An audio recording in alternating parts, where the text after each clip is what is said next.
Welcome back, my dear friends and loyal subscribers.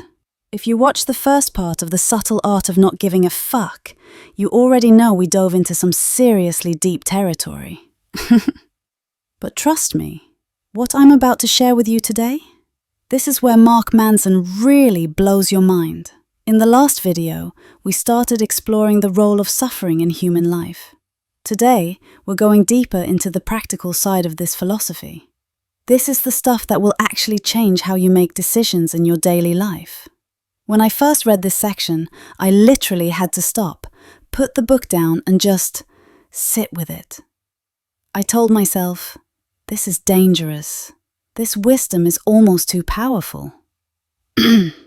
This is part 2 of The Subtle Art of Not Giving a Fuck, and I'm ready to break it down for you this morning with my coffee in hand. Welcome to Coffee and Papers, where I read the books so you don't have to, or better yet, so you can understand them deeply before you read them yourself. This channel is all about extracting the pure dopamine of knowledge from the world's most powerful books. If you're new here and you love this content, please hit that subscribe button. It would be an absolute honor to have you join our community. And that like button? It helps this message reach thousands more people who need to hear it. Now, let's get into it. Mark Manson drops a bomb right at the beginning of this chapter. He says something that most self-help books would never dare to say. Suffering is biological. It's part of human evolution and our very existence. Wait, what? Hold on a second. You mean suffering isn't something we should eliminate? That's not what every other book tells us. But here's where it gets fascinating. Manson argues that one of the primary reasons humans have evolved and survived is suffering itself. Think about it. When you're living with physical pain, what does it make you do? It makes you change your situation. When you're experiencing emotional distress, what happens? You're motivated to improve your circumstances. Suffering is the engine of human progress. This is the core message I want you to absorb today. The problems and struggles you face in life, whether financial, social, physical, or emotional, these aren't obstacles to your happiness. They're literally the fuel that drives you toward positive change. Mind-blowing, right? Let me share the incredible parable Mark uses to illustrate this concept. This story goes back over 2,500 years, but it's more relevant today than ever. Imagine a young prince. One day, he accidentally stubs his toe on the leg of a table, something we've all experienced, right? It hurts like crazy. He's in absolute agony. Now his father, the king, loves his son so much that he decides, my boy will never experience this pain again. So what does the king do? He orders that the palace be padded completely. Every surface, every corner, everything soft and cushioned. The prince will live in absolute comfort, experiencing zero pain, forever. Sounds like paradise, right? But here's what happens. The prince grows up never knowing hunger, never feeling cold, never experiencing any discomfort whatsoever. One day, curiosity gets the better of him. He sneaks out of the palace walls and sees the real world for the first time. And what does he discover? He sees people who are sick, people who are homeless. He witnesses theft, violence, suffering of every kind. He's absolutely shocked, traumatized even, because he has no framework to understand any of this. Here's the crucial point. Because he never felt hunger, he never appreciated food. Because he never experienced pain, he couldn't truly experience relief. Because he never knew struggle, he couldn't understand victory. The prince returns to the palace, more miserable than ever. Why? Because now he realizes his perfect life was actually a prison. It was incomplete. This is where Manson's philosophy gets really deep. You need the darkness to appreciate the light. You need the struggle to feel the triumph. You need the pain to experience the pleasure. Life isn't about choosing only the good. It's about accepting that the good and the bad come together as a package deal. The prince eventually realizes something profound. The hunger he felt wasn't his enemy. It was what led him to discover amazing food. The pain wasn't his curse. It was what taught him to avoid danger. The suffering wasn't a bug in the system. It was a feature. My friend, one of the truest things I've learned in life is this. The world is dual in nature. You can't know success without failure. You can't know joy without sadness. You can't know health without sickness. You can't know peace without struggle. This duality isn't something to fight against. It's the very fabric of existence. And here's what really got me. Some people walk around feeling uncomfortable all the time. They feel this nagging sense that something's wrong. Do you know what that is? That's life telling you there's a problem that needs solving. That discomfort isn't your enemy. It's your internal guidance system saying, hey, pay attention here. Something needs to change. Now, the prince in this story has another realization. He thinks, man, I wish I could just erase all the painful memories from my mind. Then I'd be happy.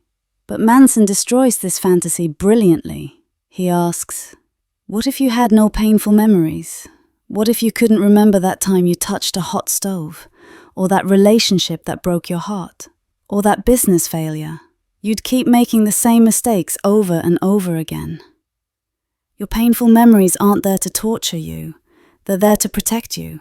They're your mind's way of saying, remember this lesson so you don't have to learn it again. The people who achieve the most in life aren't the ones who avoided pain. They're the ones who learn from it. Here's something that absolutely fascinated me, and I want you to really think about this.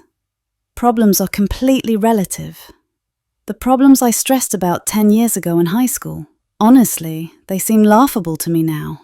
Back then, I thought they were massive, life-ending. But looking back, they were nothing compared to what I handle easily today. Some of you might relate to this.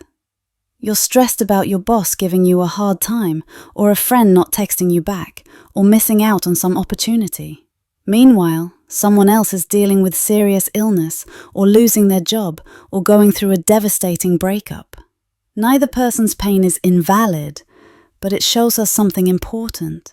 The size of your problems depends entirely on your perspective and experience. The danger of emotional reactions. This is critical, so listen carefully. Never solve your problems from a purely emotional state. When you're angry, hurt, or scared, your brain isn't thinking clearly. You'll make decisions you regret later. I remember years ago, I was so frustrated at my job that I almost quit on the spot. Pure emotion. Looking back now, that would have been one of the worst decisions of my life. Abraham Lincoln said, "Give me 6 hours to chop down a tree, and I will spend the first 4 sharpening the axe." Think 6 times, act once. Don't let your emotions drive your decisions. Feel them, acknowledge them, but then engage your logic before you act. The golden rule: choose your suffering. All right, here it is. The most powerful concept in this entire chapter. Happiness doesn't come from achieving your goals. It comes from choosing the right suffering. Let me say that again because it's so important. You will suffer. That's non-negotiable. The question is, what will you suffer for? Want a fit, healthy body? Then choose the suffering of early morning workouts, sore muscles, and disciplined eating. Want to build a successful business? Then choose the suffering of long hours, failed attempts, and constant learning. Want deep, meaningful relationships? Then choose the suffering of vulnerability, difficult conversations, and emotional growth. The problem isn't that people don't want good things. It's that they want the results without choosing the process. They want the beach body without the gym. They want the wealth without the work. They want the relationship without the effort. Here's another truth bomb from Manson. Life is essentially a never-ending series of problems. Did you think once you solved your current problems, you'd be problem-free? Nope. Solve one problem, another appears. That's not a bug, that's life. The secret to happiness isn't having no problems. It's having problems you enjoy solving. Would you rather solve the problem of which luxury car should I buy, or how will I eat today? Both are problems, but one comes with a much better lifestyle. Would you rather solve the problem of managing my growing business or finding any job that will hire me? Both are challenges, but one leads somewhere you want to go. Happiness is having the right problems to solve. Now we understand why Mark titled his book The Subtle Art of Not Giving a Fuck. He's not saying, don't care about anything. That's just being a nihilist. He's saying, choose carefully what you care about. Choose problems worthy of your time and energy. Don't waste your life solving problems that don't matter. Don't give your precious attention to things that won't move you toward your chosen destination. Master the art of selective caring. Let me summarize the 6 key insights from this powerful chapter. 1. Suffering is universal and unavoidable. It exists in every situation, whether you're rich or poor, healthy or sick. Accept it. 2. Suffering drives improvement. Your pain is the signal that something needs to change.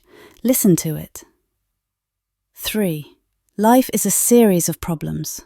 Never expect a problem-free existence. It doesn't exist. 4. Happiness comes from solving problems, not from having no problems, but from tackling meaningful ones. 5. Choose your suffering. Pick the struggles that lead to the life you actually want. 6. Think logically, not just emotionally. Feel your feelings, but make decisions with your mind. And here's my final thought. Whatever dream or goal you're chasing, whether today or in the future, remember to also choose the challenges that come with it. If you choose wealth, choose the long hours. If you choose fitness, choose the discipline. If you choose happy relationships, choose the emotional work. If you choose mastery, choose the practice. Every path has its price. The winners aren't the people who avoid paying. They're the people who choose what they're willing to pay for.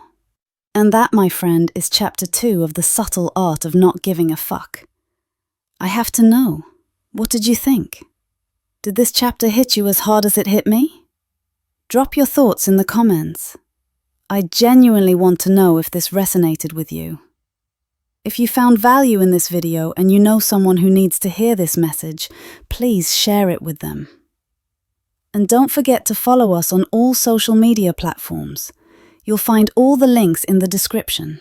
That like button you're about to hit? It helps this content reach thousands more people who need this perspective shift. That's your dopamine dose for today, my dear friend and subscriber. Until next week, when I'll break down chapter 3. Even better, even deeper. Thank you for your priceless time and attention. Peace be with you.